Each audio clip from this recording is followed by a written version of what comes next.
Oh, hello, dude. Oh.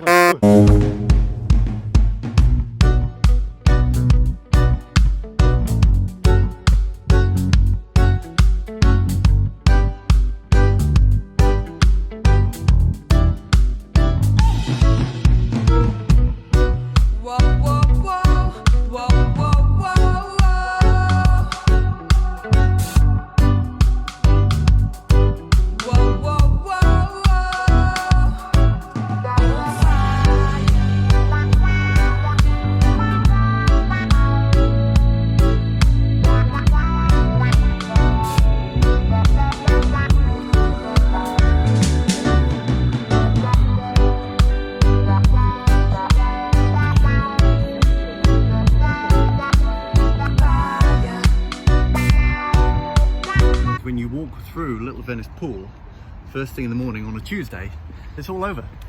All the stalls, all the bunting and the boats, all gone. Like it never happened in the first place. It's surprising how quick it all disappears.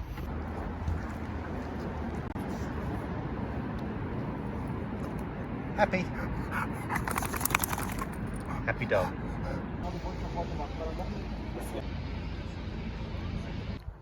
But there are still a few hangers on.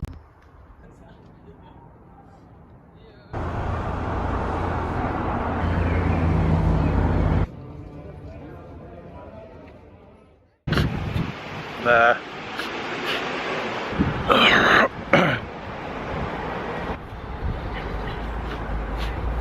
London plane trees. Now that spring has finally sprung, I'm coughing and sneezing all the time because of the London plane trees. These lovely little baubles up here, they break open, and when they break open, they look like this. This stuff just tends to completely turn into fibres which go up your nose and into your throat and make you cough and sneeze like crazy. Oh, this stuff is everywhere. Didn't get anything like this when we were down in the basin because there are no trees in the basin. Is it breakfast? It's time to pop into my favourite cafe.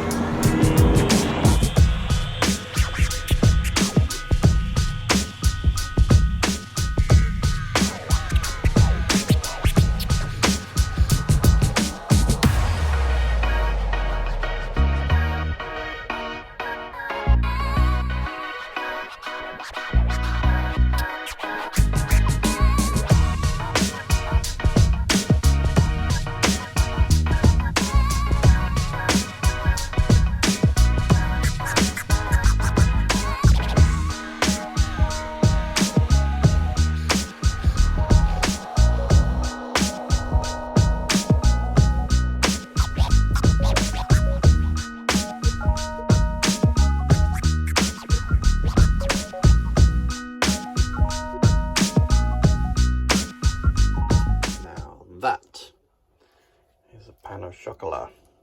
I don't really like you. It's just too big. I can't get it into my mouth.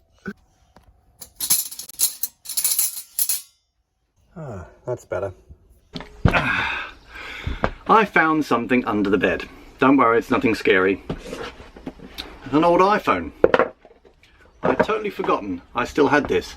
I think I dropped it in the water down the side of my canal boat years ago and thought, well, that's dead, isn't it? But having left it underneath my bed for a few years, it's now working again. If I just start it up, look, it's actually working again. The better front-facing camera doesn't work anymore. This camera is still working, but this camera, gone. The better quality one. Which is a shame, but it is working. Yeah, look, it's just turned on. There you go, lovely. So my thought is,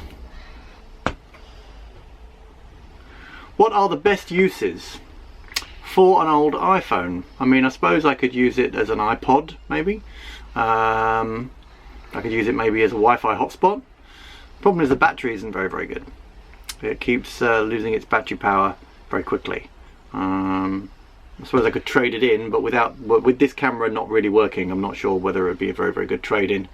So let me know in the comments if you've got really, really good suggestions for what to do with an old iPhone S. It's not the sort of thing I can give away in a competition, is it? Because who's going to want that? One of the things I love about living on a boat in London is that you can live relatively cheaply if you know where to go. For example, there is a place very, very close to here in Queensway, which is like a Chinese supermarket. And if you know what you're looking for and you know what you're buying, you can pick up enough supplies for quite a few meals there, and it's only a short bike ride away, which is excellent. In fact, I might go over there later. It's nearly that time again when I have to paint my boat. There's also bits of woodwork that need varnishing and other few little bits that need touched up, and a little bit of rust proofing as well. I think I've got to get rid of the green, to be honest, and just paint it all one colour. The problem is when you paint your boat one particular colour, then you can never match it up. Even if you have the same paint or even buy the same paint, sometimes from batch to batch the colour variates, and also when it's in the sun it starts to fade anyway. I've got a bit of rust on my boat, which you know, the shabby chic look is not me. Not take it back to bare metal, I'm not going to be that religious, but I am going to sand it down and repaint.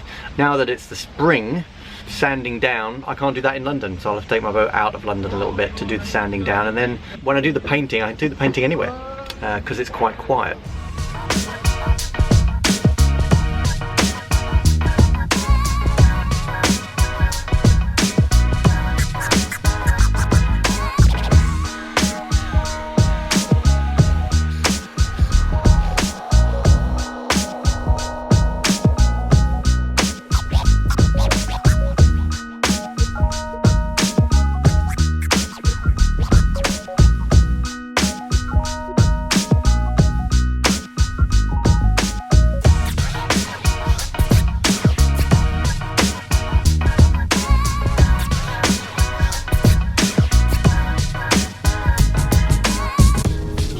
£11. That's going to feed both my wife and I for 2 nights.